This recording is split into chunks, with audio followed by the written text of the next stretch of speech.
Good evening, everyone. May we silence all cell phone and electronic devices, please.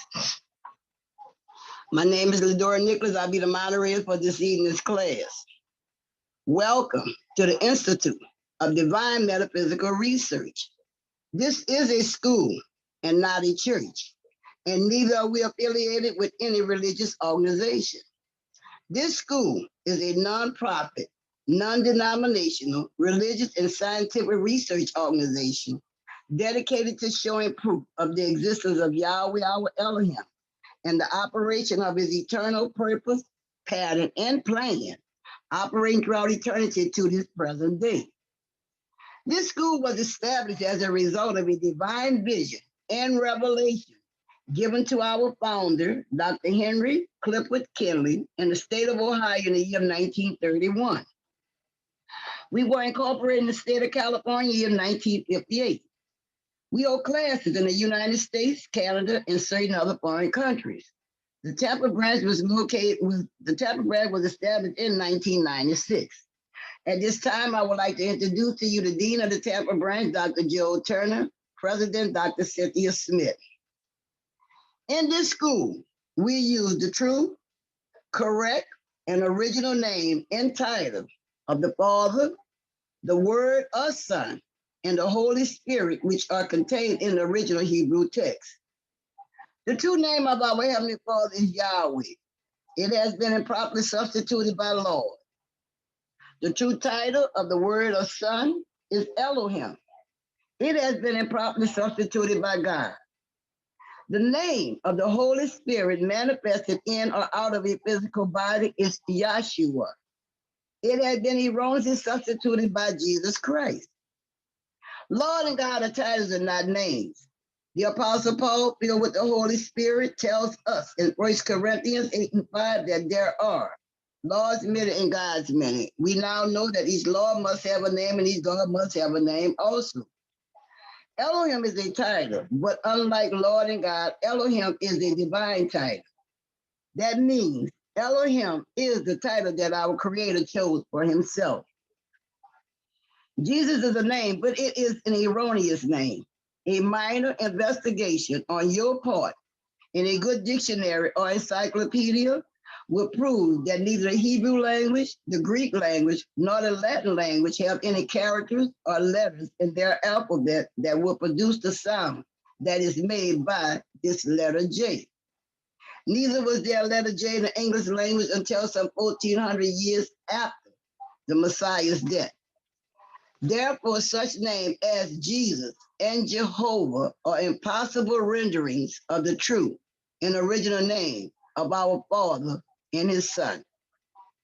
Christ is a title, just like Lord and God.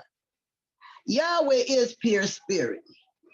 And in this state, he is incomprehensible and inscrutable.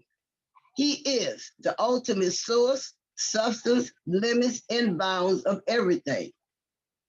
We have Yahweh in his pure spirit state symbolized on this chart as a cloud. Yahweh is not a cloud. He merely chose a cloud to symbolize himself because a cloud has no particular or descriptive shape and form. We have drawn this cloud all around the edges of this chart to show you that everything on this chart is within the cloud.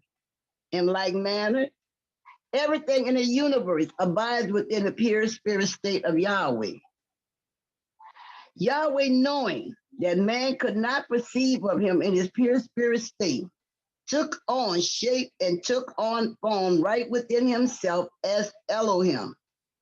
This is the Word of Son, a super incorporeal being, that is, having the shape and form of a man, but without flesh and blood. This form could only be seen in divine visions and understood in divine revelation. Later on, this self-same spirit manifested himself in a physical body and walked the earth plane as Yahshua the Messiah, whom the world calls Jesus Christ. Now there's only one name given unto salvation, and we must know that name. So the simple yet intelligent question that we should all ask ourselves is, What was the name of the Savior during the time he walked the earth plane? A further understanding of this name and title may be had by reading the preface of the Holy Name Bible. Also at this school, we teach by the divine pattern of the universe. It is called the divine pattern because it is Yahweh's pattern. After Yahweh led the children of Israel out of Egypt, he called Moses atop Mount Sinai and showed him the tabernacle pattern in a vision. Yahweh instructed Moses to build one exactly like it in the wilderness of Sinai. The pattern consists of a most holy place, and a court round about. These three compartments make up the one tabernacle pattern.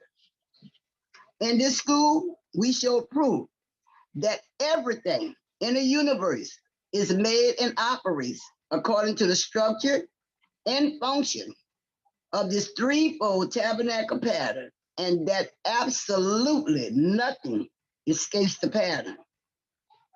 The 10 primary constitution objectives and aims of the Institute are as follows.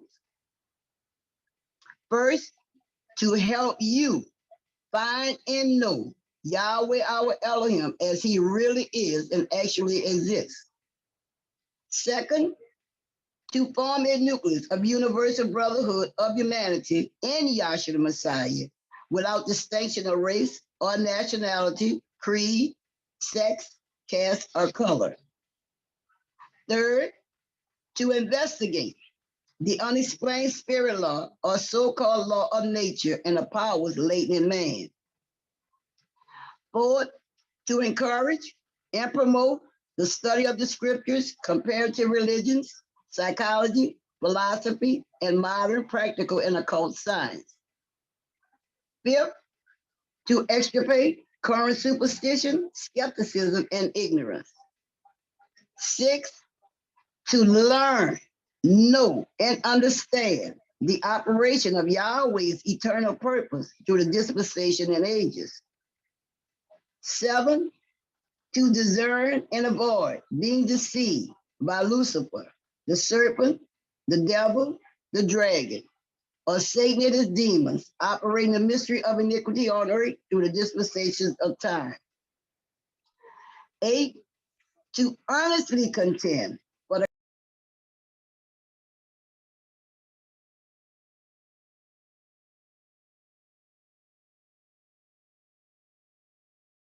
to make known that Yahweh is the beginning ordained.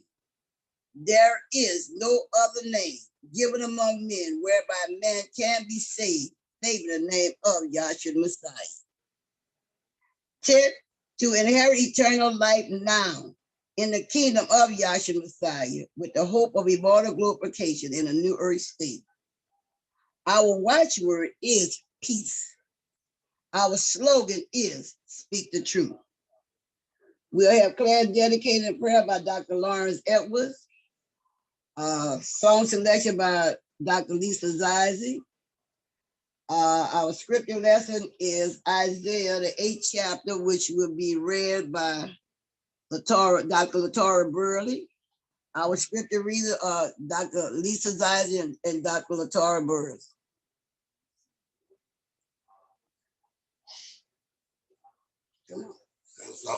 Let's all bow our hearts and mind. Give thanks to our Heavenly Father, Yahweh, for keeping us all safe. We hope and pray that he keeps us safe, to help us keep our armor on in good repair, to shield us from the wiles of Lucifer, because he's always out there. He's ready to attack it and give him on. Him and his demons are poised and ready to kill us.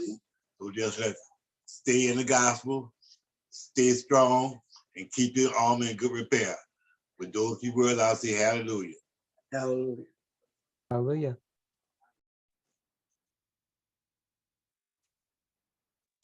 Good evening, everyone. Good evening.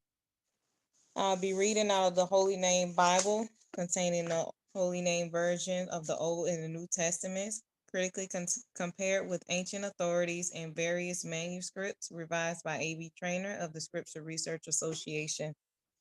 Isaiah, the 8th chapter.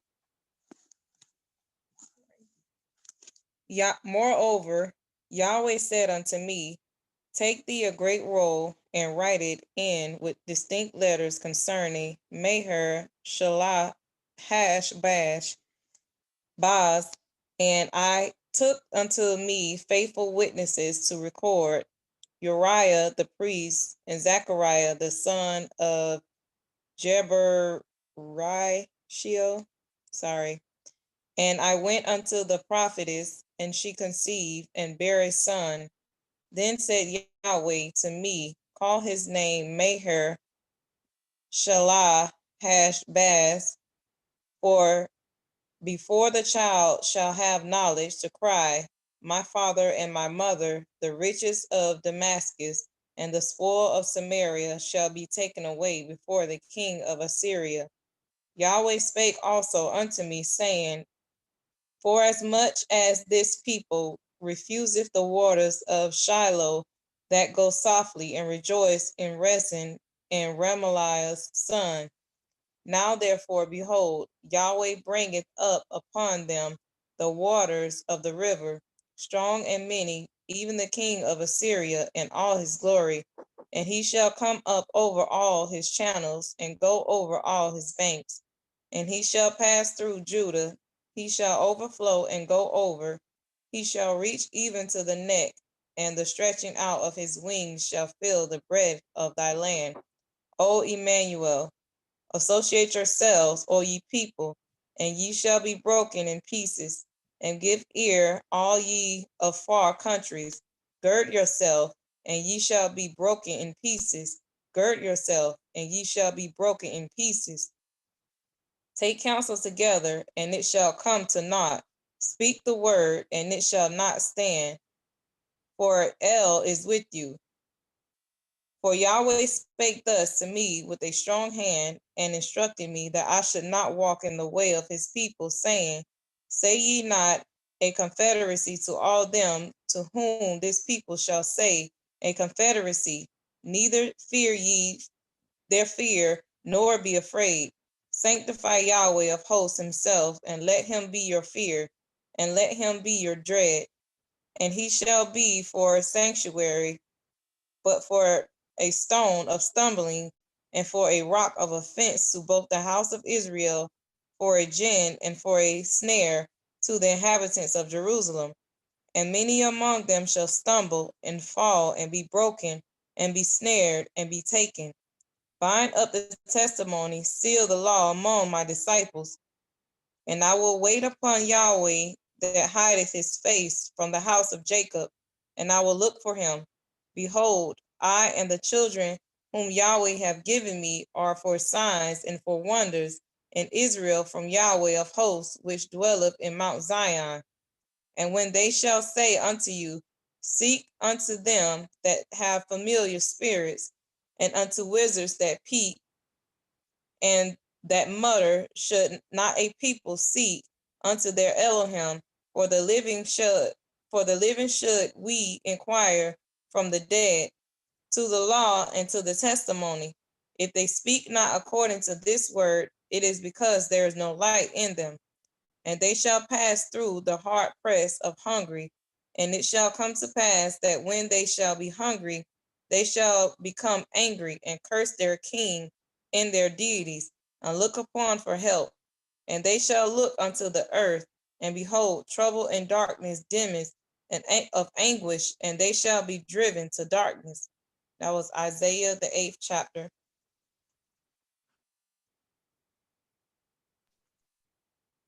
Okay, good evening, everybody. I would like to ask for our first speaker, Dr. Carol Miller.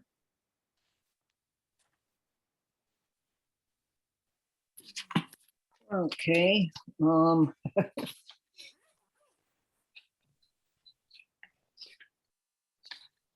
I was reading something in a local newspaper article from where I'm from about the pre-sexual abuse. I don't know if I should read this, but I think I need to vent. Anyway, a friend of mine brought it to my attention. Now, she's still Catholic. And I told her a long time ago that that was kind of like the last nail in the coffin for me when I heard about all this abuse. So she texted me. I don't know if she texted me or called me, I think, a few weeks ago. And she was telling me, she said, remember Father so-and-so? And I said, yeah, I remember him. She says, well, there's a big article in the local paper about him and abusing the boys. And I said, oh my gosh. I mean, I remembered who she was talking about. I went to Catholic school with her. We've been friends since second grade, 2 through 8th grade. And oh my God, you know, when you think about it, it's so unimaginable to think that stuff like this was going on. And we lived in a home for a few years. I don't remember how many years we were there. That was kitty corner to this particular church. I mean, I could walk there in 5 minutes. It was just down to the corner and over across the street. And in fact, I got married in this church. And, you know, it's funny because when I had heard about all this, I often wondered if any of it was true back at that church. So she, you know, called me and said, do you remember him? And I said, yes. And she said, well, he was brought up on the, so I was just going to read a little bit of this because it kind of shows the cover up and all that. And is it all right, Joel, if I read it? Absolutely. I don't think we have any children, do we, that listen in on the Zoom? And I don't know if I should mention his name. I'm not going to go into the details. And I don't know if I should mention the man's name because being on the internet. I wouldn't. And I don't even know if he's still alive because they're talking about the defendant. The plaintiff is a particular, well, this is bearing on a lawsuit is what it's about. Now the defendant, I'm not sure, it's not saying it's him. It's somebody that witnessed it all and didn't do anything about it. So I'm assuming maybe, I forgot to ask my friend, maybe she doesn't know. I don't even know if he's still alive because it seemed to me he was old back then. But anyway, I'll read a little bit of this. And so it says that he was a priest of this diocese and assigned to the church, which I was talking about, which was right close to where I lived and where I went to Catholic school. And this plaintiff was a student, of course, at that school. And he was a heavier child who had speech issues. Other students made fun of him, and he had a few friends. This rendered him more vulnerable. So this priest recognized this and groomed him and befriended him. And he began sexually assaulting and abusing him in approximately 1967, when the plaintiff was approximately 8 years old. The sexual assaults and abuse lasted until approximately 1969, when he was 10 years old.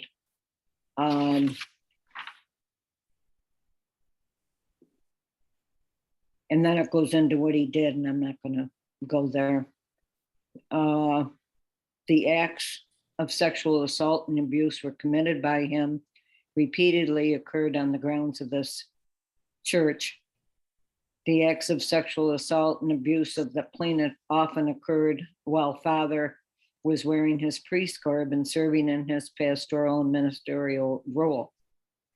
He sexually abused boys from the beginning of his tenure as a priest. He sexually abused numerous children, including at this church during his tenure as an active priest of this diocese. So there was another priest assigned to this church who witnessed this, sexually abusing and assaulting he witnessed him sexually and abusing this boy, this plaintiff. And despite another priest witnessing the abuse, no action whatsoever was taken against him. And as a result, he continued to sexually abuse the plaintiff. At all relevant times, the defendant knew, or in the exercise of reasonable care, should have known that he had a propensity for the conduct which caused injury to the plaintiff, particularly that he had a propensity to engage in the sexual abuse of children.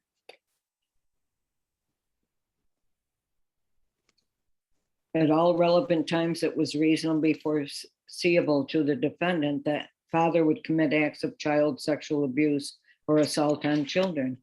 At all relevant times, the defendant knew or should have known that father was unfit, dangerous, and a threat to the health, safety, and welfare of the minors entrusted to his ministry, counsel, care, and/or protection. With such actual or constructive knowledge, the defendant acts and omissions provided the father with the opportunity to commit foreseeable acts of child sexual abuse or assault on the plaintiff. So now it talks about the bishop of the diocese.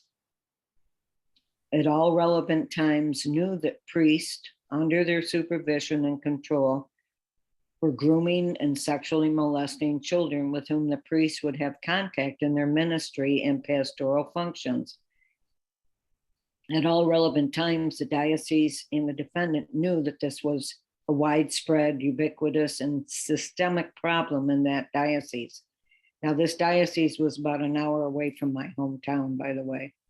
And at the defendant involving many priests and numerous victims, despite receiving credible allegations of child sexual abuse against priests, the Diocese of Rochester and the diocese and defendant acted to conceal these allegations in an effort to avoid scandal and accountability. So this next part is something that I had never heard about. It's some policy, and it's called the Holy See, Holy, and the other word is SEE. So it said this concealment was in accordance with a policy of the diocese and the defendant as agents, and also the Holy See as principal. So it says in 1922, mind you, 1922, the Holy See released a confidential document to its bishops and other officials of Catholic organizations regarding the handling of cases of solicitation of sex in the confessional. No less. I'm saying the no less.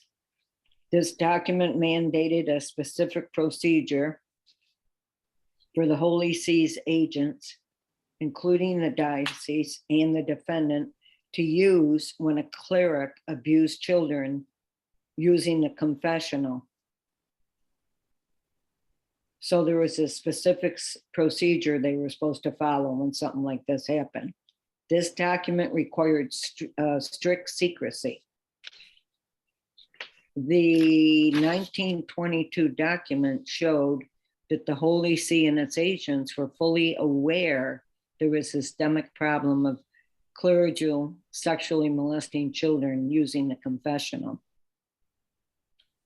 So anyway, it goes on. The 1962 document reinforced that the Holy See and its agents to whom the document was directed had knowledge that there was a systemic problem of Catholic clergy sexually molesting children using the confessional. At the same time, the Holy See was involved in the formation of secret facilities in the United States where sexually offending clergy would be sent for short periods of time. So in 1962 to 63, this father, I won't say his name, reported to the Pope on the problem of abuse of children by clergy and expressed concerns if these priests were returned to active duty. This father's reports were kept secret under the Holy See's standing policy to avoid scandal at all costs. Its recommendation was ignored, however, and instead, the Holy See made a choice to return offending priests to active duty. So it goes on talking more and more about all of that policy of theirs and their secrecy. And I'm not going to read any more of it, but I was just, I mean, we've all known about all this. I was shocked to find out that back in 1922, they came up with this document of secrecy. And I know we've been talking a lot about the mystery of iniquity lately. A lot of people have. If this is not a classic example, when you've got these priests, they're supposed to represent God himself, at least all these parishioners, you know, going into a confessional and performing acts like this is just. So it kind of disgusts me to think that I was even a part of this organization or this church for so many years. But I was in the dark, and millions of other people are in the dark. And I'm actually very shocked that the Catholic Church is hanging in there, you know, with all these accounts of what's been going on through the years. And I've talked to some of them, and what they say is, oh, that's only a couple priests here and there. The majority of your priests are very, very nice, very holy, would never do anything like that. And so, well, enough of them certainly were moved around from place to place. And then you go up to the bishops who hid it, and even the Pope was aware of it. And it's just the mystery of iniquity through and through. So I had 1 foot in the Catholic Church and 1 foot in class.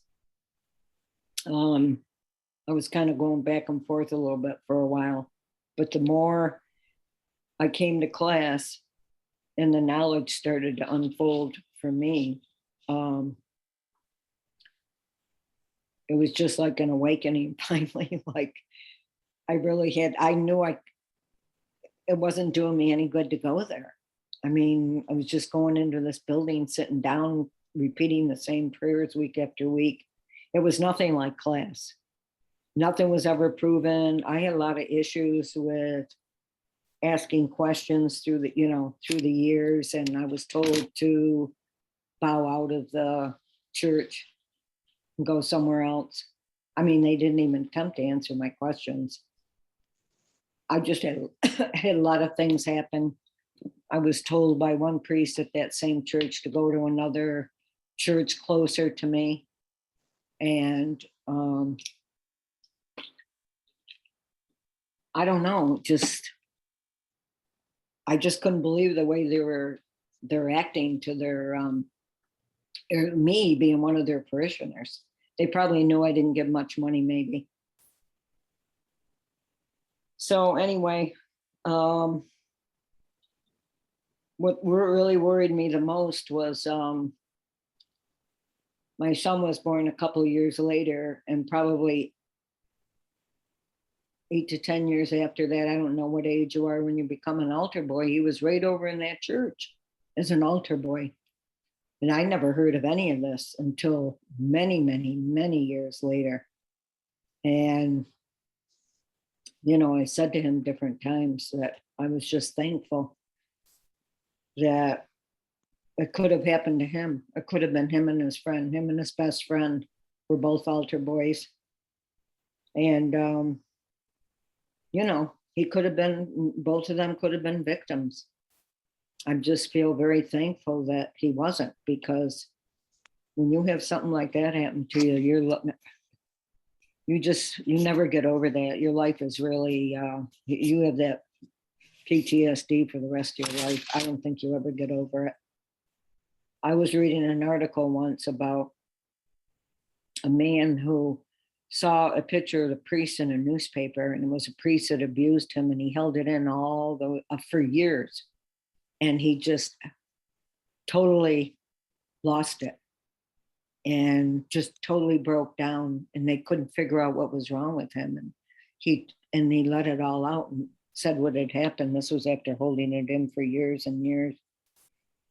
So anyway, it makes you wonder what's going on today, after they've been outed like this, how much of it's still going on. I hope it's not, but it's kind of, we'll probably never know. I mean, that was kept secret for years. So anyway, thankfully I got on the right track and got into something that was, giving the witnesses, talking about the truth, and, really teaching you some knowledge. And we know that's what it's all about, knowledge of him to earn your eternal life. So anyway, I hope that was all right that I read that. It's a little bit off, but anyway, I just wanted to share it and just kind of show that mystery of iniquity is ever present. So I'm just going to end with that.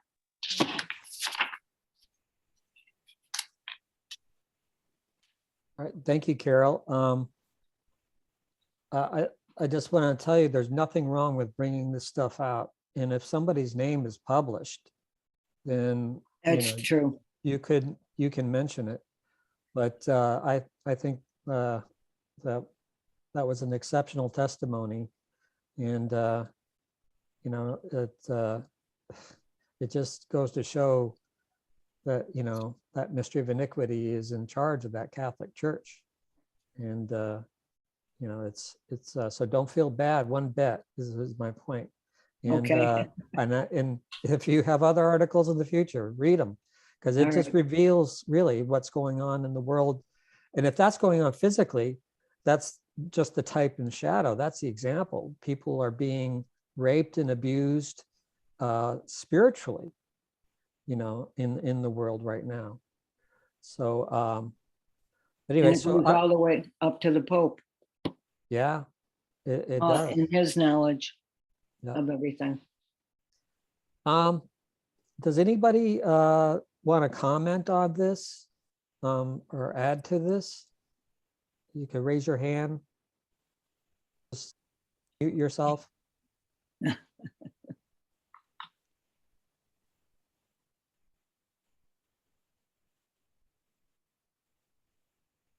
Okay, well, then I'm just going to call on next speaker, Dr. Teresa Gavish.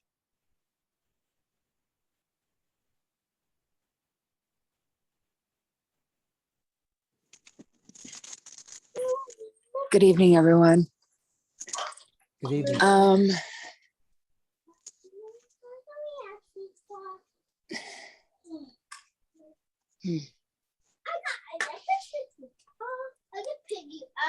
That testimony was, it was something. I got so many different emotions and so many different thoughts going through my head with that. Sorry about the background noise. Yeah, it's very sickening. And at the same time, it's just showing the mystery of iniquity.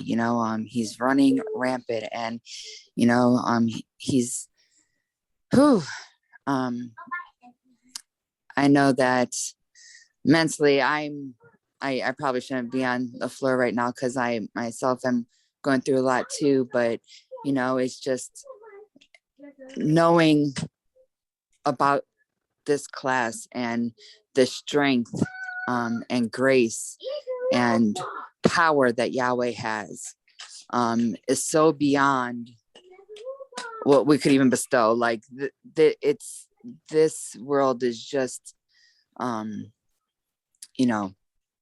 nothing to look forward to, in a way. It's all what will be. That's what we're all holding on to, this faith and Yahweh to get us through all these trials and tribulations, and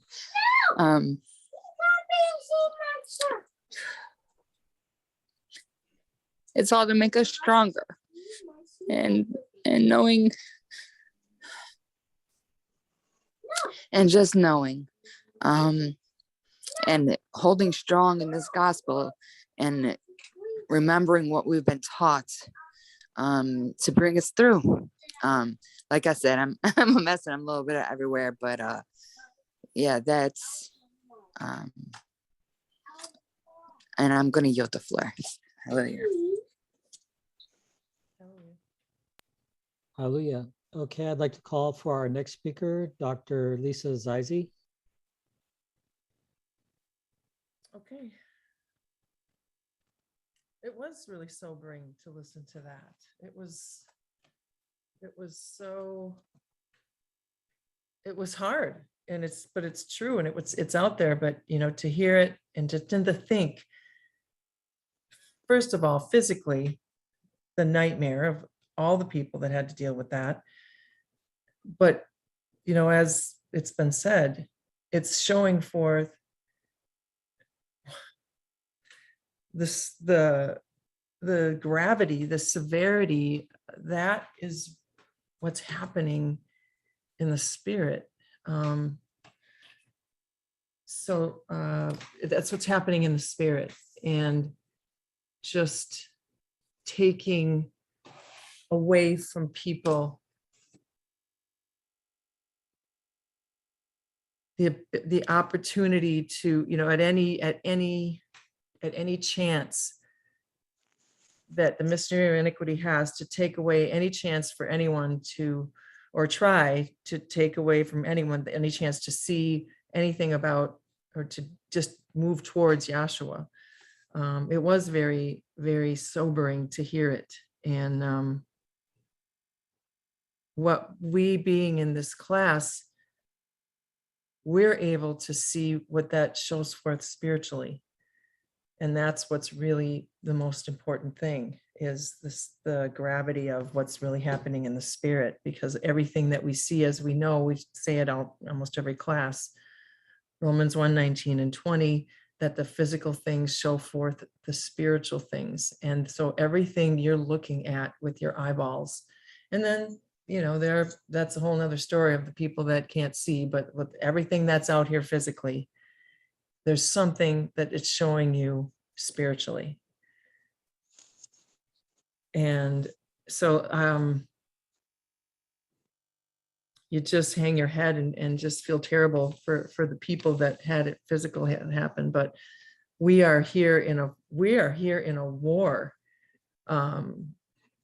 And that's not even my words. And we can get that in Revelation 12, I think.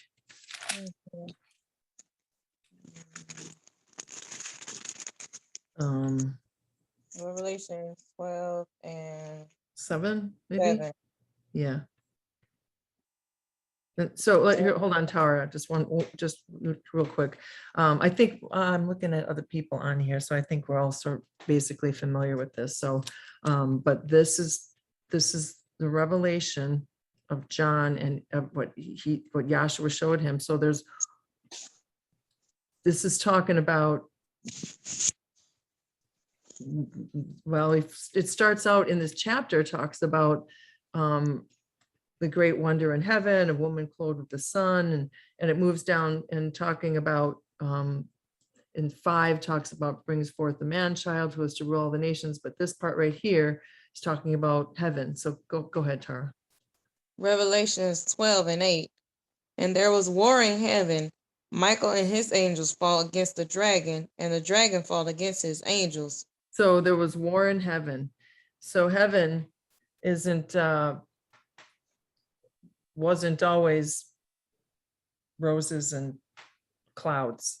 Well, there was war in heaven, and Michael and angels fought. Angels fought against the dragon. and the dragon fought in his name. There's a war with angels. I can't even imagine that's, how that happens, how it even goes about it, because we can hardly understand an angel, period, because it's not physical. And go ahead, Tara. Okay. Eight. Let's look it up. Yeah. And then I'm gonna read it again. And Okay. there was war in heaven. Michael and his angels fought against the dragon, and the dragon fought against his angels, and prevailed not. Neither was their place found any more in heaven. So the dragon there was no place found for him in heaven, and we all know well, and we teach that. And Dr. Kinley, it was revealed to him, and he shared with us that a third of the angels were cast down into the earth. And well, it says it right here. Let's do the next verse. And the great dragon was cast out, that old serpent, called the devil and Satan, which deceiveth the whole world. He was cast out into the earth, and his angels was cast out with him. So this is the war. The war is spiritual, and there's the things that are happening in the creation show you that this is a reflection of what spiritually there's a war going on in the spirit. There's a fight. Satan is rampant, and I've heard that word several times in various Zoom classes and YouTube classes I've heard, and we all can look around, and it's scary, really. If you don't, I don't know how you do it if Yahshua doesn't show you that he's got it under control, because there's so much in every sector. The economy is teetering, and religion. Satan was cast out into the earth. And we went through those, and just to finish the train of thought. So it's economics and religion, and what's the third one? Politics. Yes, thank you. And that, we know what that's about. You just can't believe. I don't even know if I tried to look up something, on any political things, it's hard to even believe anything that's out there. You have to go to multiple, sources and try to go outside the country. And even then, are you getting, real information? So when we went through the textbook, and when we went through the 40 plate chart, can we get the chart? Something that I think it might be maybe the elementary chart, but it shows the head of the Pope, and that he one of those that he's in maybe it's on the 40 plate, but that he's in charge of the entire the Roman Catholic Church, the Vatican, the money, this sort of thing, where they in 1922, like Carol read, they come up. I mean, who does that? They come up with this document that, oh, we're not going to try to fix it. We're going to hide it. This is how we're going to hide it. And so that we can't let it out. I tell you that it won't go unturned. Everything will be turned over. The truth will manifest. Yeah, there. Thank you. So that apostasy, that's the mystery of iniquity, cast into the earth, sitting right where everybody would never, you would never think it. Mhm. Which deceives the whole world, and he was cast into the earth. And so that's the war. Anyway, so let's go to Isaiah. Let's get the 8th chapter, please.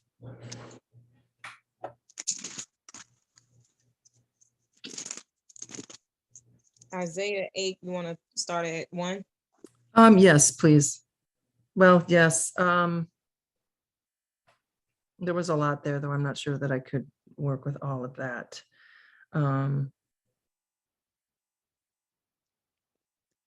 Yeah, let's start at 1. Tara, go ahead.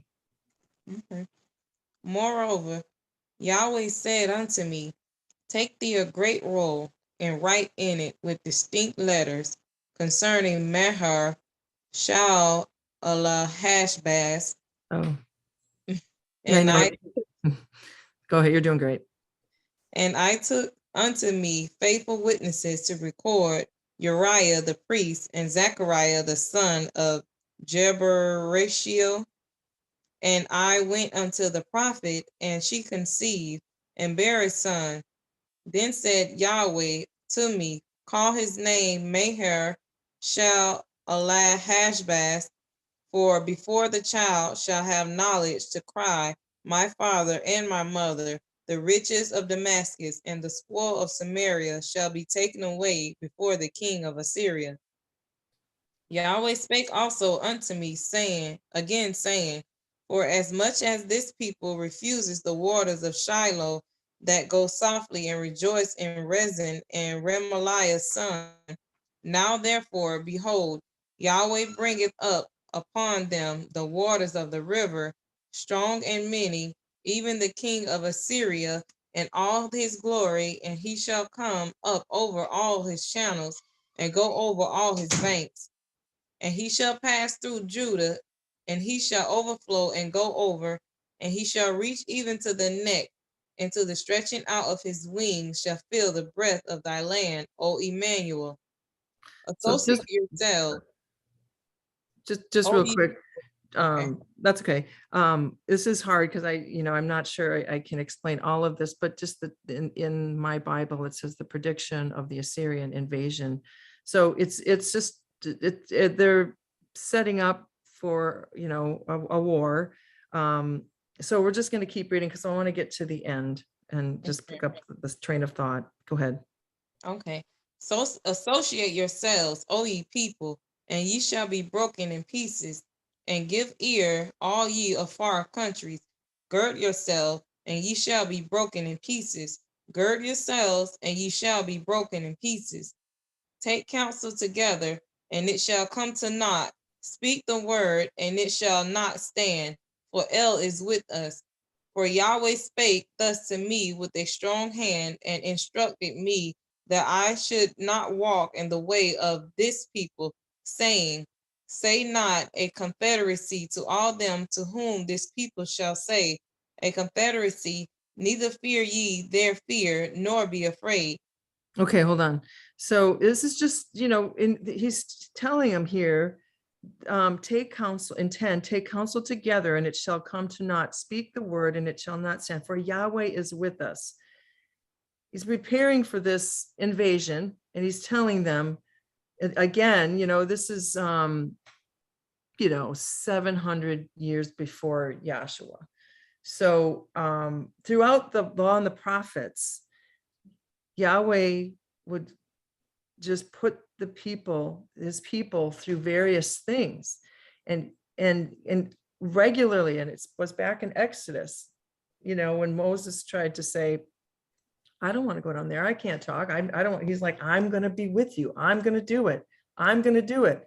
He does it through, Moses is the one that went down there, but he does it through him. And so he's saying Yahweh is with us. And if we can just get it through our pea brains that Yahweh is with us, what could you be afraid of? You don't have to be. So it's a constant reminder, because what we're doing is changing our thoughts. He's changing our thoughts. He's changing. And what we've got laid up in us is, years of our background and our childhood and our whatever we were abused by, like those poor people with those just awful priests and what they were doing in their role. It's nasty. And that's just a type. Whatever we come with, that's all got to be overturned and changed. And that's come with regularness, with the repeated gospel being preached unto you. And your thoughts are, you're distracted, you bring your thought back. You're distracted, you bring your thought back. That's what he's doing. For Yahweh is with us. He spake unto me, instructed me that I should not walk in the way of his people. So keep going. 13, please. Okay. Sanctify Yahweh of hosts himself, and let him be your fear, and let him be your dread. Yeah, don't be afraid of the enemy. Mm-hmm. Don't be afraid of that stuff. I mean, I'm not, it's hard not to be. I realize what we're so, we're all in a different situation, and we can't judge each other because we're all struggling in a totally different way. And we're just here to hang on together until we get through it. And honestly, as you grow in your knowledge, you're going to be more afraid of what your father is going to think of you, what Yahshua is going to think of you, what, you know, I only care what Yahshua thinks. And the rest of it, you know, your opinion of me is really none of my business. So think whatever you want. And so, I mean, I try to walk the walk, but really, ultimately, people think a lot of things. So, you know, I care about Yahshua. And that's what he's saying. Let Yahweh be your fear. Let him be your dread. Keep going. And he shall be for a sanctuary, but for a stone of stumbling, and for a rock of offense, to both the houses of Israel, for a sign, for a gin, and for a snare, to the inhabitants of Jerusalem. He's both. He's a sanctuary and he's a stumbling block. A sanctuary is a place to rest, is to hide and to be safe. That's a sanctuary. He shall be for a sanctuary, and he's going to be both a rock of offense. Keep going. And many among them shall stumble and fall and be broken and be snared and be taken. Bind up the testimony, seal the law among my disciples. So, and many among them shall stumble and fall and be broken and be snared and be taken. We don't want to see that, but this is Yahshua's purpose. And we have to trust. One of his attributes is justice. Justice itself. And that just rests. We got nothing. We got no judgment at all. We just need to stop talking, to be still, stand still, and see the salvation. And no matter what's happening, it's going to work out. Now it's going to work, might not work out how you want it to work out, but no matter what happens, it's going to work out. So there are some that are going to fall. And so all we can do is try to help them best we can and encourage each other. And just know that whatever it is, it's all meant to be. So keep going. Bind up the testimony, seal the law among my disciples. And I will wait upon Yahweh that hideth his face from the house of Jacob, and I will look for him. Behold, I and the children whom Yahweh hath given me are for signs and for wonders in Israel, for Yahweh of hosts, which dwelleth in Mount Zion. So in 17, I will wait upon Yahweh. That's not easy sometimes when it's patience, it's long suffering. I will wait, especially just as time goes on. You're just looking around and you have to wait on Yahweh, and he hides his face from. He is a mystery. It's a mystery. It's a mystery sitting right in front of you. What the very same thing that we look at and go, that's awesome. That's amazing what we can see. Somebody else can look at the same thing and what? Yeah, I don't see it. And that's that's just profound. That it's right in front of you, and it's something that is the change when you see something like that. It's not with your eyes. It's with your mind, when you're understanding, your eye of understanding. So wait upon Yahweh. Keep going. Behold, I and the children whom Yahweh hath given me are for signs and for wonders in Israel, for Yahweh of hosts, which dwelleth in Mount Zion. And when they shall say unto you, seek unto them that have familiar spirits, and unto wizards that peep and the mutter, should not a people seek unto their Elohim? For the living should we inquire from the dead. So, I just wanted to read this whole thing because we always get 20 to the law and to the testimony, and like, what does this lead up to? So in 19, when they shall say unto you, seek unto them that have familiar spirits, and unto wizards that peep and that mutter, which I grew up Roman Catholic, and I went to that church, and they stood up there dressed up just like the people, just like when we look at the high priest, they got all that stuff from the tabernacle, dragged it over, kept doing it, and were saying words over this little wafer and saying that it was actually turning into the flesh and blood of the Messiah. Wizards that peep, wizards that peep and mutter, familiar spirits, maybe, you know, you get to know your familiar, you know, your priest or whatever. Seek unto them that have, and that mutter, should not a people seek unto their Elohim for the living to the, so you just didn't know. There was no way. When I told my mother, when I came into this organization, and I showed her our Bible, and right inside the Bible that was sitting on the table downstairs, and it said Yahweh inside of the cover, which we never opened. And that, you know, I know, oh, they show witnesses. You know, I'm trying to talk to my mom, you know, I'm 21 years old, 21. What do I know? You know, talking to my mom. And she says, well, what do you get a bunch of doubting Thomases down there? And oh boy. Well, what is she supposed to say? You know what I mean? There wasn't, there's no way you could go to your priest and just, you didn't think you could even go to that man and say anything.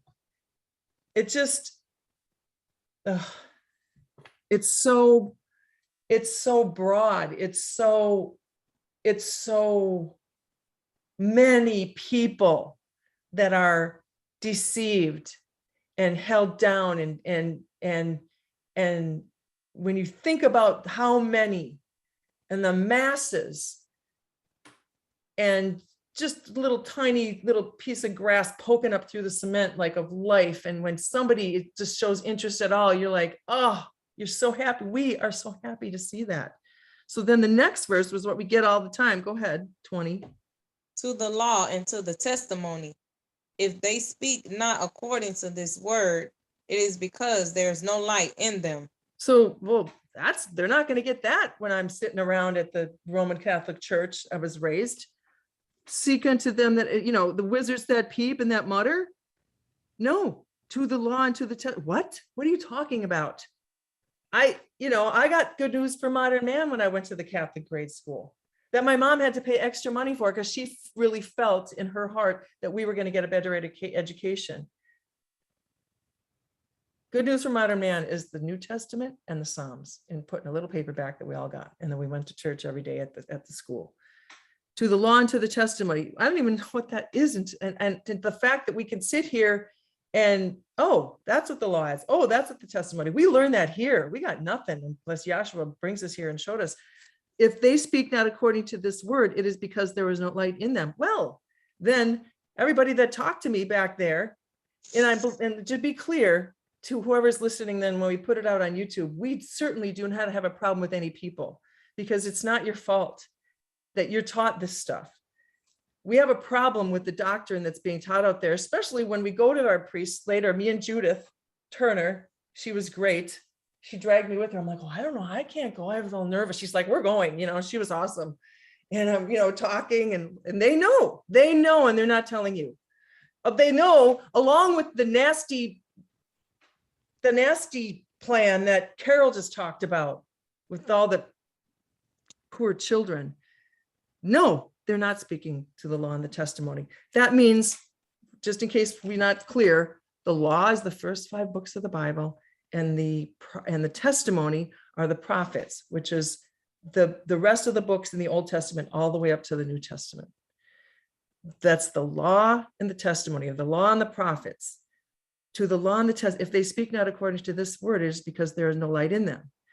So then let's go just as a connection to that, and to refer to that. Well, there's the Messiah talks about that. What? And we get it all the time. Anthony's always getting it, and it's awesome. What is it, Luke? The end of Luke. Luke 24.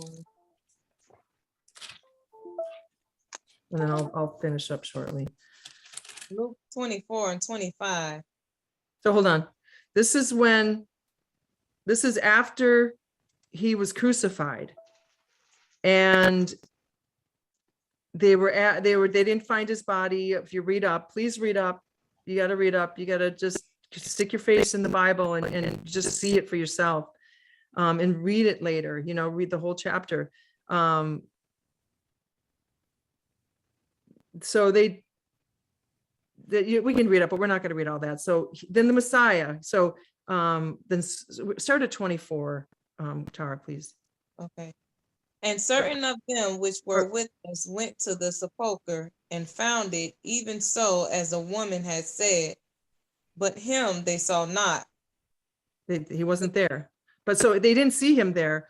They didn't find his body. They came saying that in 23, they also saw a vision of angels, which said that he was alive. He wasn't there, but he was talking. So where does it say they didn't recognize him?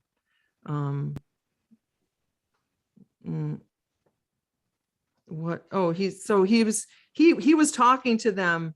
Oh, so in 16, but their eyes were holden that they should not know him. So he's asking them, what are you talking about? You know, he's like, what, didn't you know what happened? Are you a stranger? In 18, are you a stranger? He's like, what things? You know, and it's concerning Yahshua of Nazareth, da, da, da. So then he continues talking to them. And so keep going. But their eyes were holden that they should not know him. Oh, I'm sorry. You can drop down to 25, Tara. Okay, sorry. No, it's all good. I'm kind of running around. Then he said unto them, O fools and slow of heart, to believe all that the prophets have spoken. Ought not the Messiah to have suffered these things and to enter into his glory? And beginning at Moses and all the prophets, he expounded unto them in all the scriptures the things concerning himself. So that's what we're talking about in Isaiah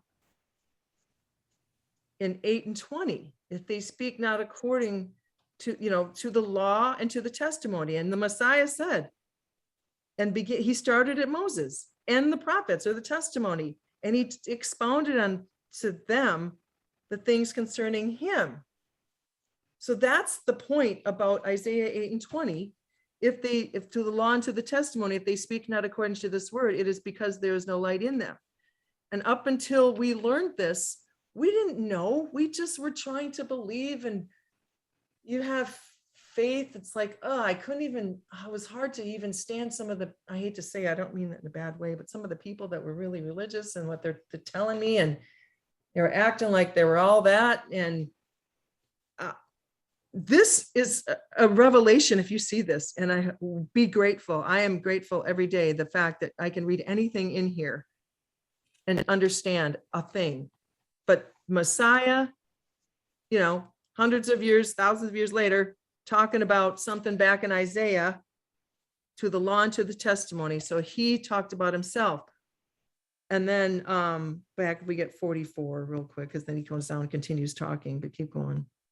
And he said unto them, these are the words which I spake unto you while I was yet with you, that all things must be fulfilled, which were written in the law of Moses and in the prophets and in the Psalms concerning me.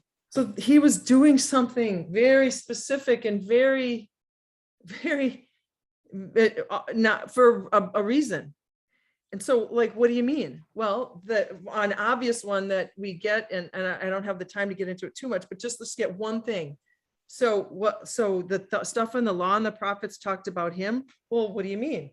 Well, then let's talk about, let's go to John 1:29, please. I'm just going to get one thing, and then we can get Exodus 12, somebody. John 1:29. Thank you. The next day John seeth Yahshua coming unto him, and saith, Behold, the Lamb of Yahweh, which taketh away the sin of the world. So, I mean, please read this whole thing, but until Yahshua shows you this, what? Why? Whoa, I'm confused. And start reading at 1 in John, and then you'll be confused. I mean, just what is the Lamb of Yahweh? What does that mean? And then if you are at all taught, because there's no way I would have, in church, in the middle of the ceremony, you had to say something, what was it? The Lamb of God, take away the sins of the world. You had to repeat it. You had all this repetition, not a clue. And now, so this, when Yahshua said in Luke that the law and the prophets talk about him, here's an example. Let's go back to the law. Let's go back to Moses. Just get one thing in Exodus, that story.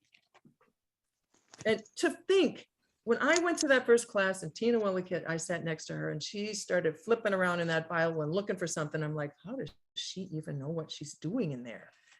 And now that's what we're doing. And it's because This is a reference book. This is a guide. This is and it's a mystery. If you just, it's amazing. And we want to share it. And this is what we're trying to do. Okay, let's go to 12. And then I'll finish up. Exodus 12. Yeah, that's a lot here. I know there's a lot to talk about, but just read 1 through, let's read a couple verses, like, you know, we can read down to 4 or something. Let's read a couple verses, Tara. Thanks. Okay. And Yahweh spake unto Moses and Aaron in the land of Egypt, saying, This month shall be unto you the beginning of months, and it shall be the first month of the year to you. Okay, hold on real quick. Set up a little bit here. This is an Exodus is dealing with Moses. The chronology is 1490 years before the Messiah. So we've got Isaiah, which was our scripture reading, and that was 700 years before the Messiah. This is 700 years earlier. You can barely remember what you had for dinner yesterday, and we're talking 700 years before. There's a line here. There's a pattern. There's a line. And so this is back with Moses, and we get the story of Moses. And yeah, so he's like, if you just look at that, and where it says migratory pattern on the bottom.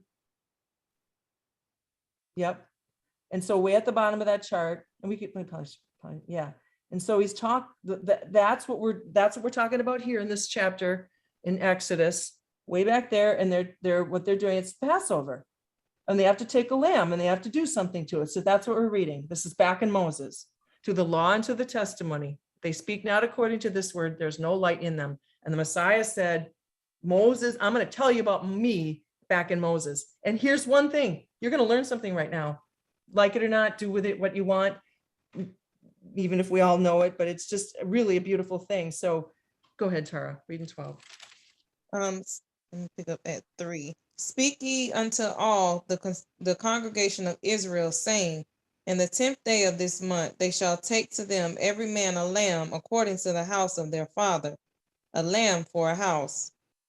And if the household be too little for the lamb, let him and his house take it according to the number of the souls. Every man according to his eating shall make your count for the lamb. So he's just going through here. We're going to read a little bit more what all the children of Israel were supposed to do. And this is all spelled out one thing at a time. And actually, I don't want to take too much time because I know we want to get some other people, but I could just read the highlighted. yeah. And then, you know, because well, you can keep reading it. What is it? 10 verses or something. Go ahead. Keep reading. Okay. Your lamb shall be without blemish, a male of the first year. You shall take it out from the sheep or from the goats. And you shall keep it until the 14th day of the same month. And the whole assembly of the congregation of Israel shall kill it between the 2 evenings. Right. So she's talking, they have to take a lamb. It's got to be a male. The whole assembly's got to take it. Keep going. And they shall take of the blood and strike it on the 2 side posts and on the upper door posts of the houses wherein they shall eat it. And you have to do you have to kill it. You're killing it in the evening. You are, they can't have a blemish. All these things. There's no way I would even read Exodus when I wouldn't have read it. I was reading my Good News for Modern Man, the Psalms and the New Testament, and not knowing anything that this is a key here. I didn't have any light going on because I didn't have the whole book. And so each one of these things, think about it. And then I'm telling you, that's why John called him the Lamb. And you can go through each one, and we can do a lecture on it. I guess I'm not going to do all of this now. But each thing, it references Joshua. He was a male. He didn't have a blemish because Pontius Pilate said, I don't find anything wrong with him, you know. And the whole assembly said, we want Barabbas, kill him. They were mad at him. They turned him away. They're still looking for the Messiah to come, the Jews, you know. And so They have to take the blood, and the blood had to be put on the door. Oh, I'm telling you, I'm probably saying too much, but without, enough of. So that's that. This, you can keep going and each thing that this lamb is talked about in 12 is the Messiah fulfilled it. He said, and he expounded unto them, like we read in Luke, the things concerning himself. That, and that doesn't end there. That the point of that is when they ate this lamb, that's what got them a pass from the death angel that went over the whole land. That's what kept their firstborn from dying back in Exodus in Egypt. So they had to eat the lamb. Oh my gosh, I feel like there's everything you say, there's like all these things because and just to continue, so it's not just the fact that he fulfilled everything. He also fulfilled when he said, so I'm eating the host, I'm drinking the wine in this church. What are we doing? I'm a kid. What? Oh, just doing whatever I'm told. Just, okay, we get up, sit down, doing whatever I'm told. And the nuns back there, I'll tell you, there's no way my mom was ever gonna tell those nuns. When we came home, we said we got whacked with a ruler by the nun. She's like, well, did you deserve it? Maybe you did it. She would never go say anything. Now, I'm not saying that I'm just saying back then. So when you look at the Messiah, and what else did he said? So I'm eating the host, I'm drinking the wine. Why did I do that? Because let's get where Yahshua says, I think John, where he says, you have to eat my flesh and drink my blood. And then he says, do you got a problem with this? I think it's 5. Like what? Why are we eating Jesus's blood, drinking his blood and eating his flesh anyway? This is weird. I couldn't say it. That's what I'm thinking as a child. John 6 and Yeah. 54. No, I'll pick it up. Yeah. Well, yeah, and then then we're gonna drop down. Yep. So that's good. Yep. 53. 52. 52. Yeah. Sure. The Jews therefore strove among themselves, saying, how can this man give us his flesh to eat? Okay, so there's a lot to read, but he says up there, he's talking about above that. Oh boy. He's talking about bread. And he's like in 48, I am that bread of life. Your fathers did eat manna and they're dead. Back then, the bread which cometh down from heaven that a man may eat and not die. So he's the living. In 51, I am the living bread which came down from heaven. If any man eat of this bread, he shall live forever. Well, you're okay if you're thinking about, well, I'm the bread, but then he comes down and he says, you got to eat my flesh. He just said, I'm the bread. They're okay with that. But now it's, so keep going, Tara. Let's see. You can start at 52, again. Yeah.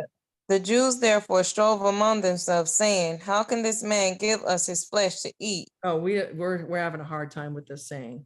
So this is an example of the Messiah is trying to talk about, like amongst many, he talked in parables all the time.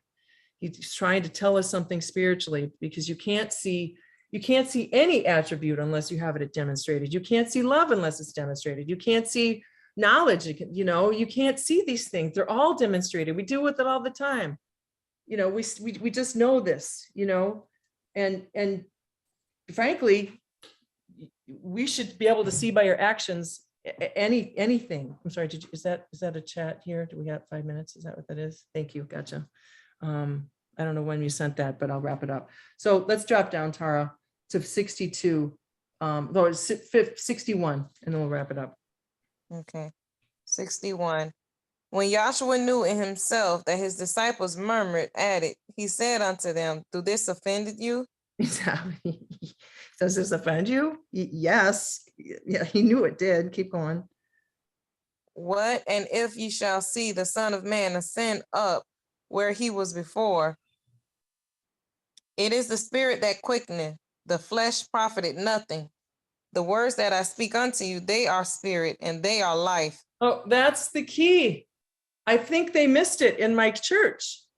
So when you think of eating his flesh, you're eating his blood. When you think of the bread, we're eating his words. The words, they are spirit and they are life.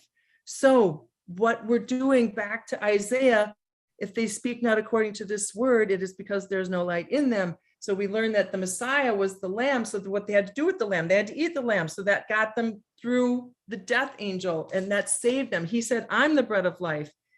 It's his words. There's no host to eat. It's his words. You eat. We're eating right now. And you take it in, and it becomes a part of you. Just like when you eat food, it breaks down into tiny little pieces, and your intestines extract the nutrients out, get rid of the carrier, which is the fiber. They get rid of it. That becomes you. You are what you eat. And that's what's happening in our minds. And we consume him. We hear this, and it's changing us, and it's building us up spiritually. I don't know how it works, but we don't even understand how our digestion works and barely get that. It's happening. I'm grateful that I can even say those words, and I hope you got something out of it. Thank you for the chance. Hallelujah. Hallelujah. Okay, I'm going to just continue on a little bit. Now, just the articles that I've read and stuff, as far as this, the priests abusing children, and that I don't know if you guys remember, about, I don't know, maybe 2 years ago, there was an article where they estimated that over 1,000 children were raped in Pennsylvania that they know of. Mm-hmm. And that movie Spotlight, that they're in the Boston area, there was over 600 children that the ones that they found, Mm-hmm. and it's just demonstrating what nature is manifested in the world. And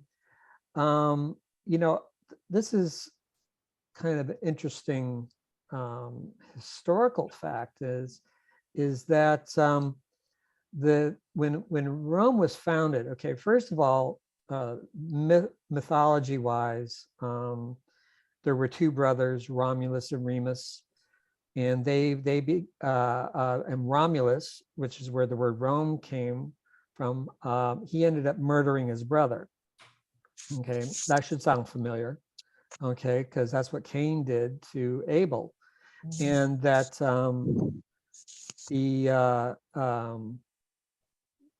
that both the boys were fed by a wolf or by the beasts. And you see, so also in Roman mythology, and they don't know if this actually occurred or not, but it's been recorded in history, and it actually in paintings during the Renaissance to a great degree, was with the founding of Rome, was that the Roman men, they went about and abducted and raped women from the surrounding cities. And it's, if you want to look it up, it's called the rape of the Sabine women. And Sabine, which is Sabine, was one of the cities around Rome, and that they were that the early Romans were predators and rapists. And it's interesting, I mean, that this is recorded historically. And then here you have the Roman Catholic Church, and people say the Catholic Church, but it's the Roman Catholic Church. And so, I mean, you have these witnesses in history, you know, and that's just a few, okay, that are just, you know, interesting how that Rome was founded on murder of the brother, and rape and abduction of the women.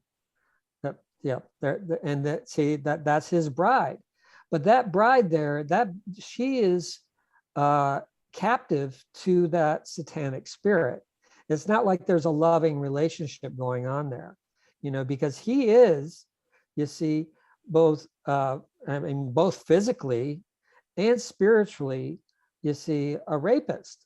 And that is, you see, for someone to be that way, you know, there has to be something just deadly wrong with them. Now, it's interesting too, that I don't know if you guys have followed the news in the last year as far as events going on in Northern Africa, but there's been a war in Ethiopia, and I believe the name of the other country is Eritrea.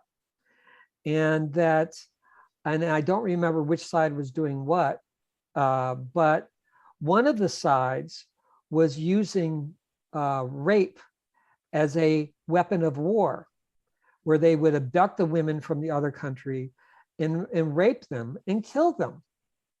And that this is going on. Isn't it hard to believe that in our society now, that this day and age, that this sort of thing is going on?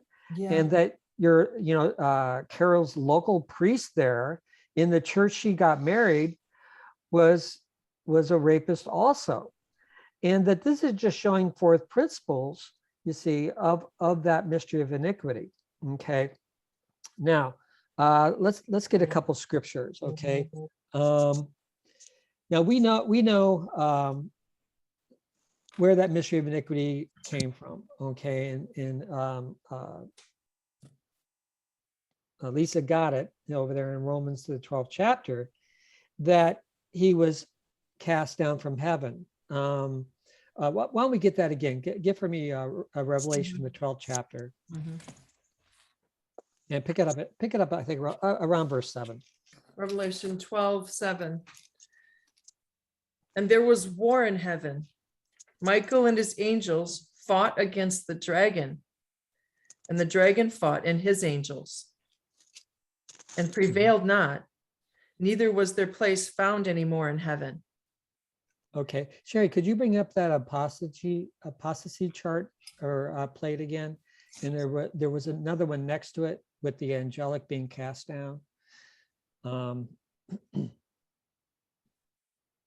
So you have here that there was a war in heaven, and Apostasy.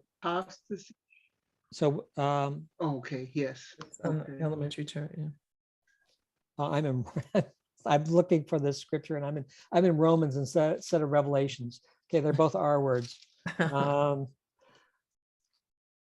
But it was really what Carol brought out was just so poignant. And her son Scott is in class in Syracuse. I mean, this unfortunately that never happened to him, but it was going on right then and there. And the fact that it was going on in the confessionals, I mean, I mean, the hypocrisy of that is just, I mean, you can't even put words on the level. I mean, there has to be a better word than just hypocrisy. That just sounds too, too mild, to describe what's going on. Here's a place where a person is supposed to, confess their sins and be forgiven. And in that same place, they're raping children. Mhm. okay, the place of repentance.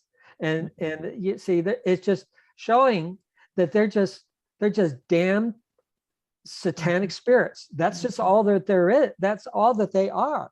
Okay. Now, if you look at okay, this looks a little different than the one you had up last time, but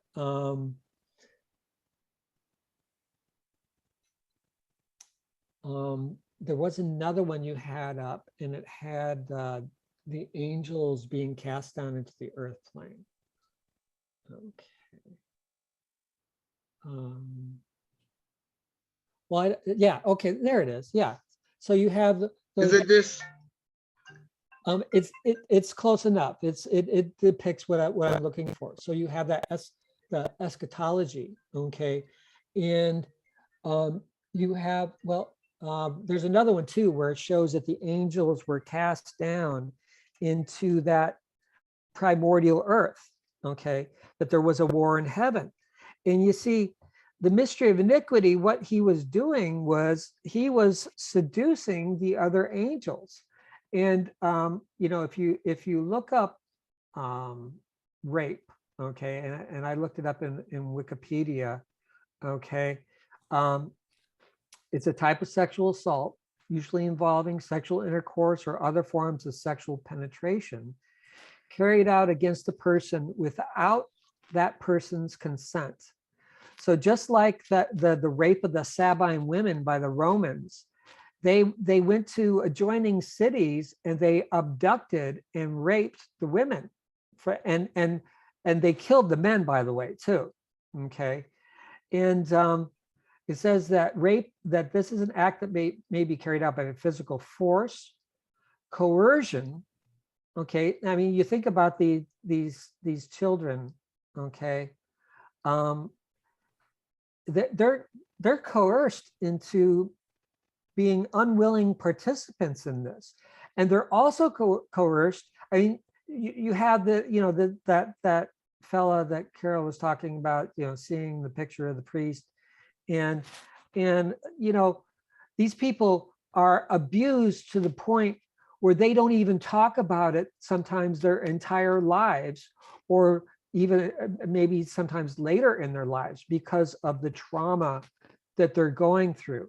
Okay, now, I don't want you to take anything that I'm saying necessarily from a physical standpoint.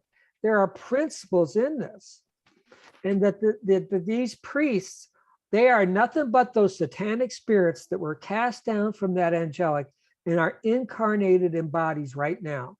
And that, folks, they're your neighbors, they're your coworkers, they're everywhere. There's enough satanic spirits, you see, in the earth plane, okay, to that according to the founder, he said more satanic spirits were cast down into the earth plane than there would be people, you see, born on the earth. Because remember, the angelic was innumerable. Now, how many is innumerable? Okay, and a third of innumerable was cast into this earth plane, and we wonder why the world, why can't we get along? You see, as far as countries and stuff like that. When has there ever not been war and rape and murder and mayhem in this creation? And it goes on. You see, it could be going on in your next door neighbor's house. You see, it could be happening, you see, to your children. It could, you see, this kind of stuff is going on all over the place. And look at the people that you go to. You see, now, under the law, okay, when you had an issue, you had to go to the priest. Okay, now hold your finger there. Well, actually, why don't we read this here in Revelation, and then we'll jump back and get a couple scriptures in the Law and the Prophets. Go ahead and read that for me, please. Okay, Revelation 12:7. And there was war in heaven. Michael and his angels fought against the dragon, and the dragon fought and his angels, and prevailed not, neither was their place found any more in heaven.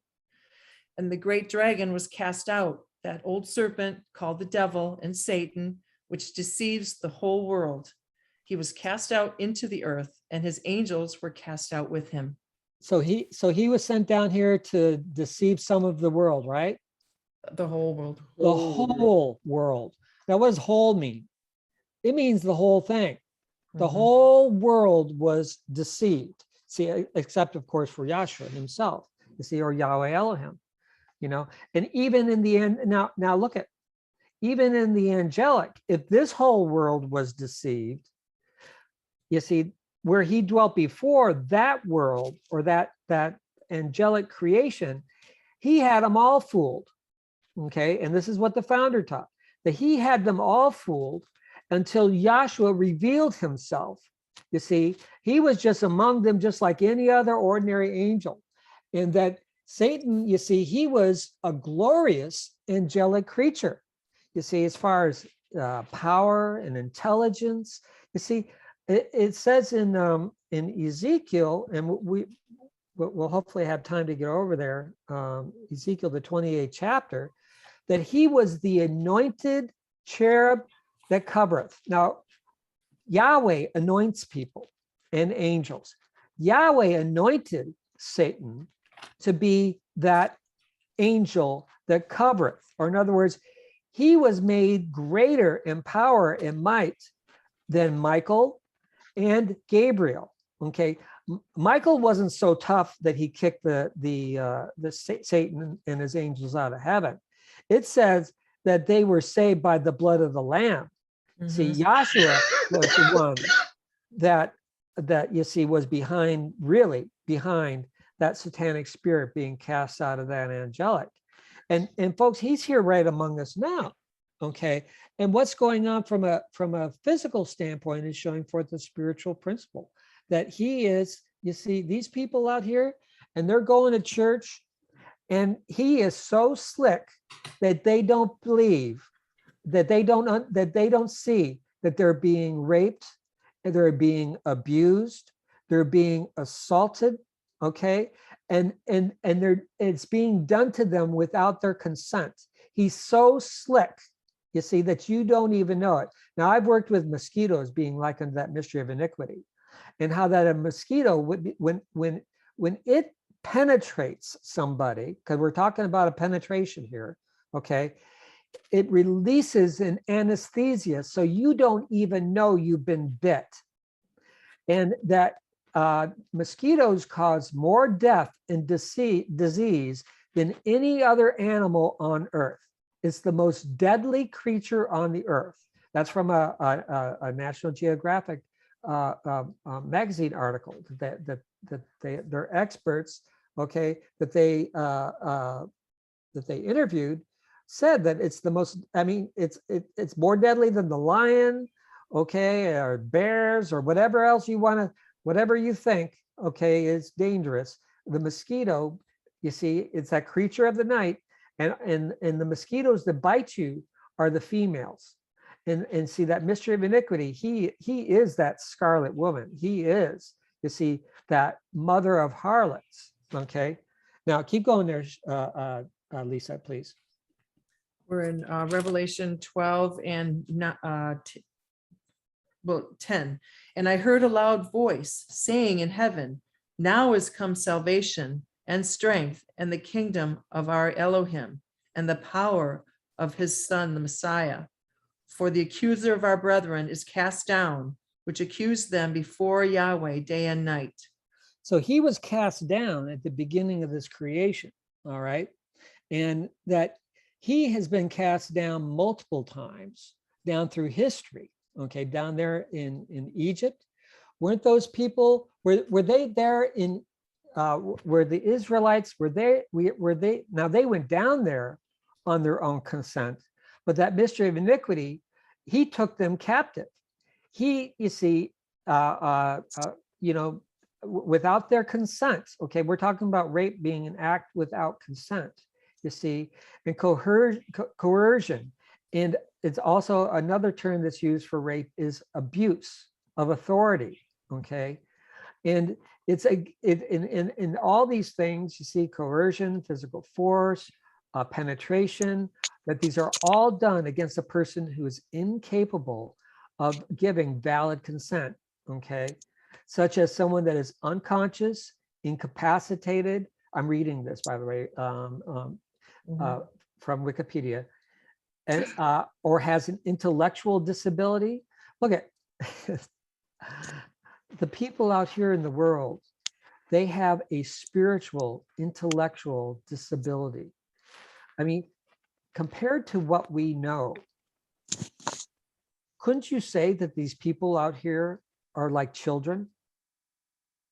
Because when you think about it, okay, now, yeah, just from a natural standpoint, okay, the children, I mean, you know, it's the kind of thing, okay, now, you know, your kids, they get to a certain age, okay, you know, they're the early teenagers or younger, and they think, you know, that their parents are the dumbest people in the world, okay, and then when they get to be about 21 or so, there's a joke that says this, that you know, they go, wow, mom and dad sure got smart in the last few years, because you know, I don't know if you guys have got, you know, experienced this, but you see, these people out here in the world, from a spiritual standpoint, you see, they are retarded, which is another group that is sexually abused in a lot of cases. Okay, they are, you see, spiritually, they are not mature, so they are like unto children. Okay, and so if you have this rape going on from a natural standpoint, that's showing forth the real rape that's going on.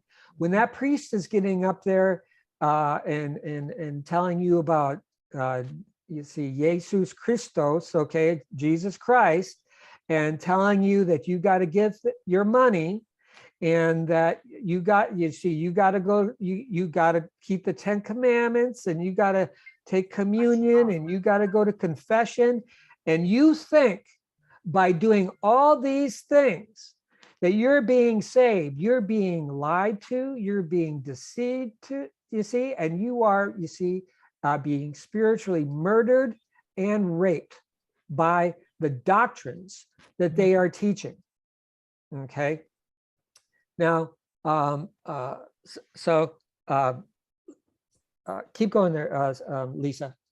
Okay, we're in Revelation 12 and 11. We'll start at 10 again. And I heard a loud voice saying in heaven, now is come salvation and strength and the kingdom of our Elohim and the power of his Messiah, Yahshua, for the accuser of our brethren is cast down, which accused them before our Elohim day and night. And they overcame him by the blood of the Lamb and by the word of their testimony, and they loved not their lives unto the death. Keep going. Therefore rejoice, you heavens, and you that dwell in them. So rejoice, you guys that are still in heaven. Go ahead. Rejoice, you heavens, and you that dwell in them. Woe to the inhabitants of the earth. Now, that's not how it should be said. I don't mean to be critical, but it should be, woe unto the inhabitants of the earth and of the sea.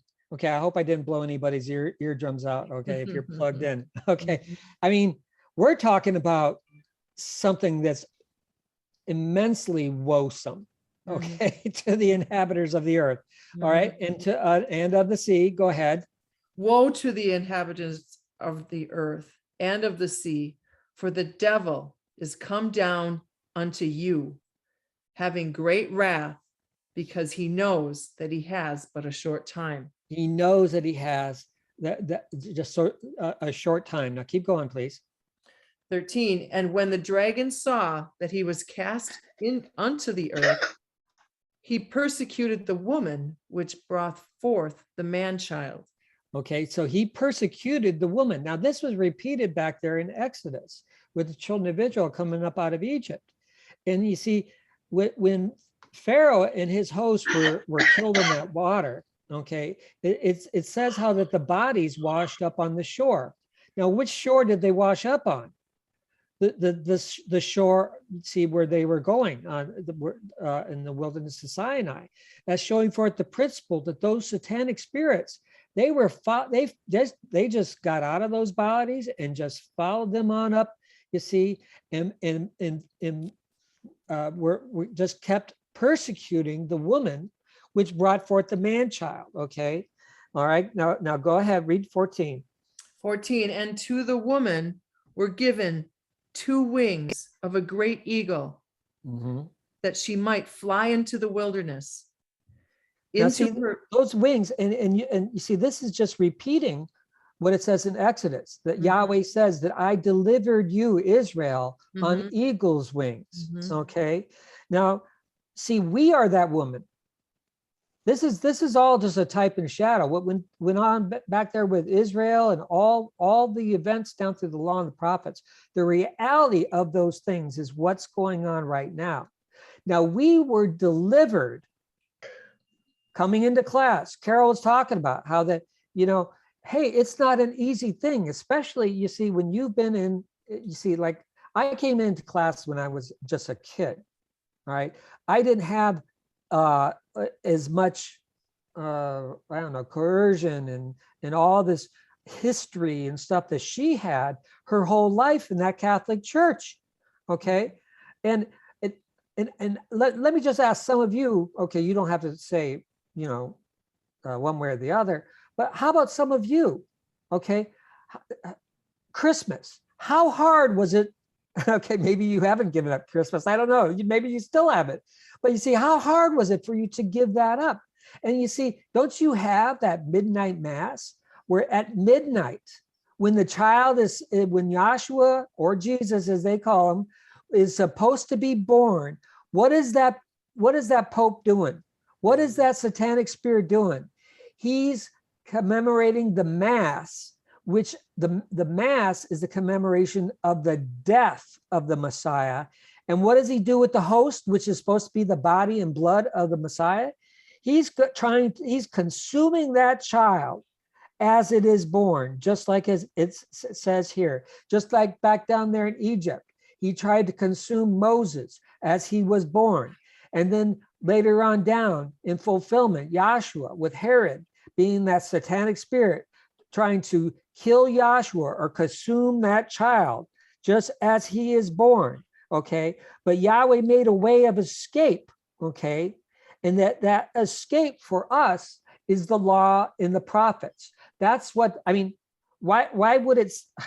I mean, just look at the words here. We're given 2 wings of a great eagle. Who didn't know that eagles had 2 wings? Everybody knew eagles had 2 wings. He's making a point here that there's 2 that are delivering us from that captivity. And the 2 that is causing us to fly from a spiritual standpoint is the gospel of Yahshua the Messiah, according to the law, 1, and the prophets, 2. And that's how that we are delivered from that satanic spirit now, under this age. And all these people out here in the world, of all the people in the world, we are so blessed. You see, these people, they are just like those altar boys and those children. And you see, it's just not in the Catholic Church. You have another Christian organization called the Boy Scouts of America. Yeah. And they've been sued because it was nothing but a bunch of rapists, okay, that were raping the children.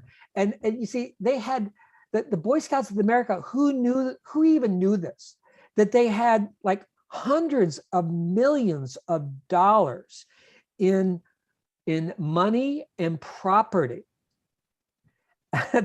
They had vast sums of money in that many of these people that were, you see, these guys that everybody see. When I was a kid, okay, the troop leaders of the Boy Scouts, okay, I didn't make it too far in the Boy Scouts. They were all nerds to me. I just couldn't stand it. Okay, I just wasn't a goody two shoe. Okay, like some of them were. Okay, but the troop leaders, everybody just like, ooh, the troop leaders and stuff like that. And that now look at the other. You see, from a natural standpoint, you got you see, these police officers, you see, who are taking, you see, advantage of the powers that they have and murdering people. I mean, you know, that whole thing in Minneapolis, you see, that cop, finally, one of them gets convicted, okay? You see, and even then it was only second-degree murder, okay? And I mean, he's over the period of 9 minutes choking a man to death. And you know what? He had every reason to believe that he was going to get away with that. Okay. He was nothing more than a freaking satanic spirit, you see, just being, again, that mystery of iniquity being manifested. Now, let me get a couple scriptures here. Okay. Would you get me, okay, we got where he was cast down from heaven. Okay. Get for me Jeremiah 23, verses 25 through 27. Okay, and Sherry, make sure you give me 5 minutes, please, when it's time. Micah 3 and 11. Okay.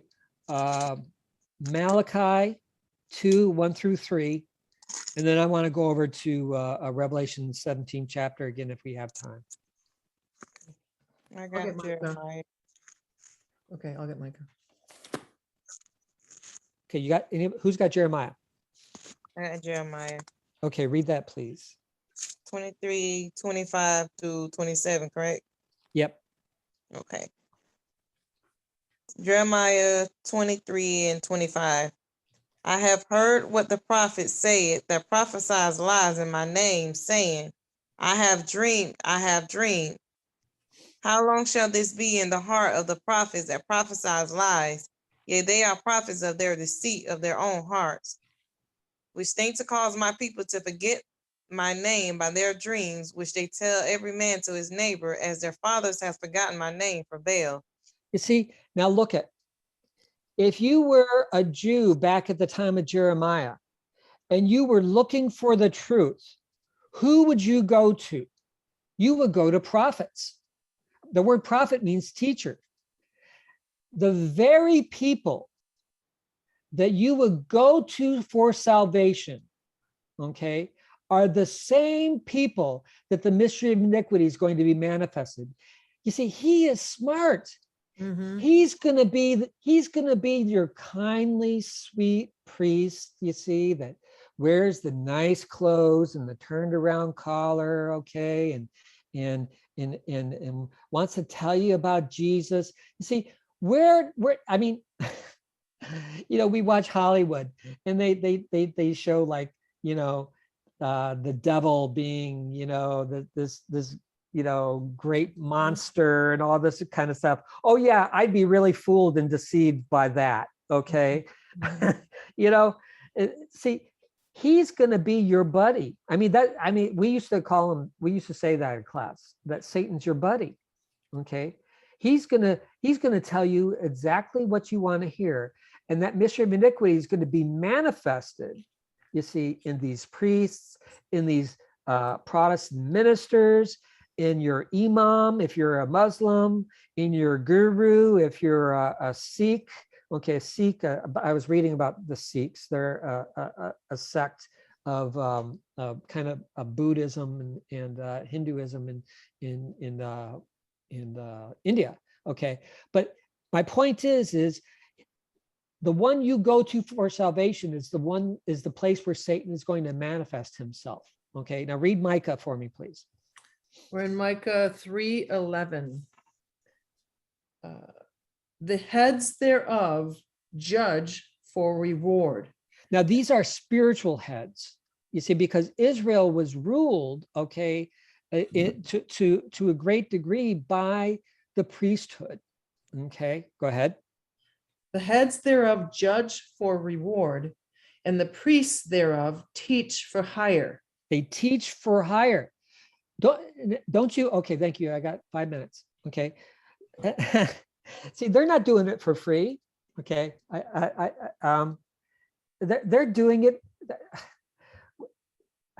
if you think of all the money that the Catholic Church has, Oh, okay, you know, and I use this analogy at work sometimes. Okay, you know, when I talk about how that where I work, you know, it's a very they have a tremendous amount of funding, if I can put it that way.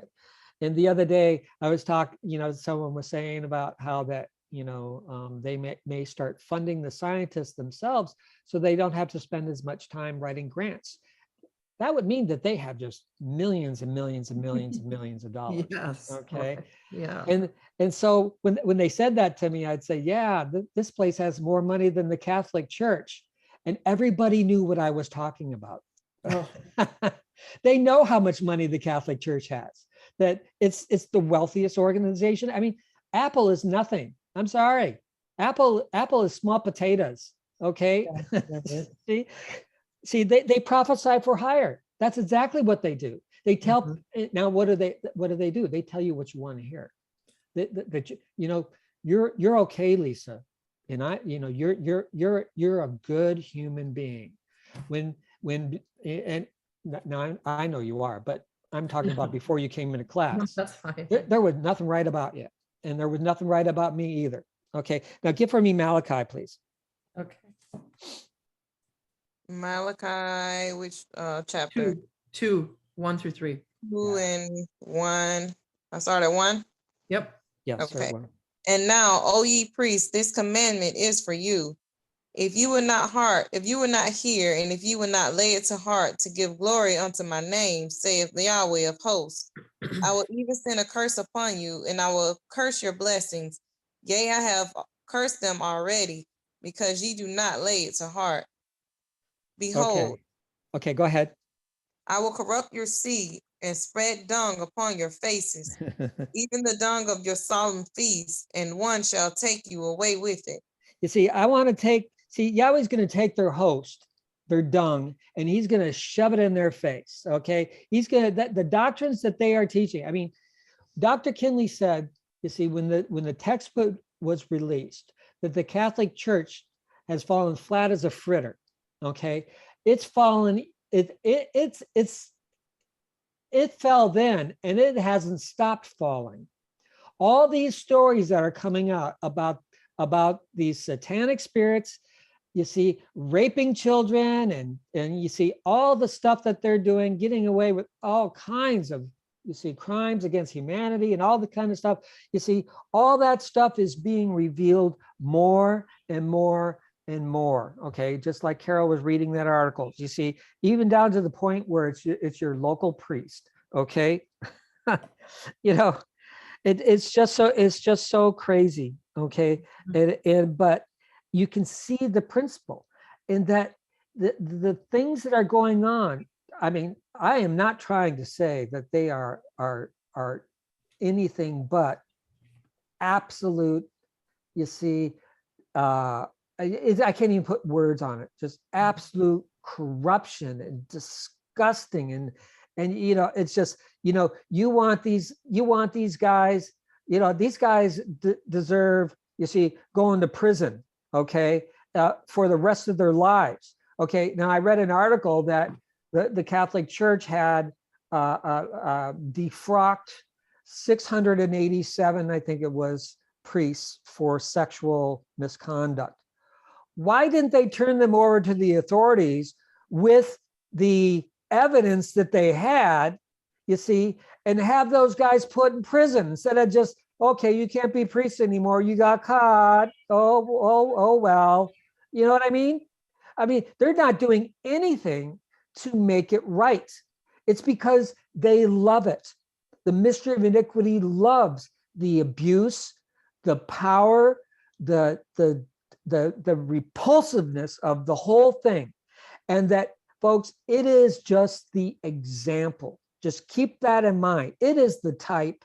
It is the shadow. I know it's horrible. I'm not saying it's not horrible. It's unimaginably horrible. And yet the things that mystery of iniquity is teaching the people now to this very night is even worse, and is raping people's souls, if I can put it that way. So I'm out of time. That's a real hard, that's a really hard subject. Okay, Mhm. but we're blessed to know what we know. So I'll Mhm. turn it back over to the moderator. Oh,